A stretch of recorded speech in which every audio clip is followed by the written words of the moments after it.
The war in Iraq and subsequent conflicts have claimed hundreds of thousands of lives. The United States and the United Kingdom sent troops without UN permission, declaring their intention to fight terrorism and citing weapons of mass destruction. However, most of their evidence turned out to be wrong. They protested, but the war went ahead. Those Americans called for peace. Their President George W. Bush, however, asserted that the army was fighting against terrorism and for peace. Evidence from intelligence sources, secret communications, and statements by people now in custody reveal that Saddam Hussein aids and protects terrorists, including members of al-Qaeda. The al-Qaeda allegedly launched the 9/11 terrorist attack in 2001, killing nearly 3,000 Americans. And that wasn't the only reason given for the Iraq War. The U.S. also accused Iraq of producing weapons of mass destruction, or WMDs. That accusation was partly based on British intelligence sources and announced by British Prime Minister Tony Blair. It concludes that Iraq has chemical and biological weapons, that Saddam has continued to produce them, that he is actively trying to acquire nuclear weapons capability.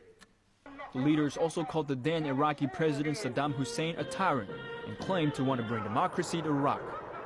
But most intelligence on Iraq turned out to be a failure of American Central Intelligence Agency, especially on Iraqi weapons.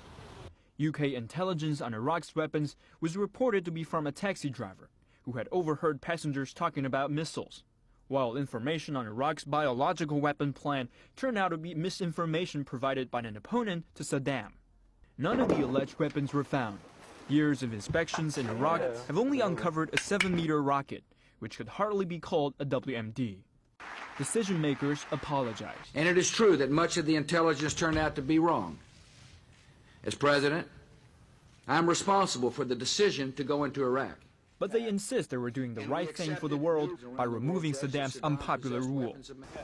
These political reasons, however, did not persuade opponents to the war.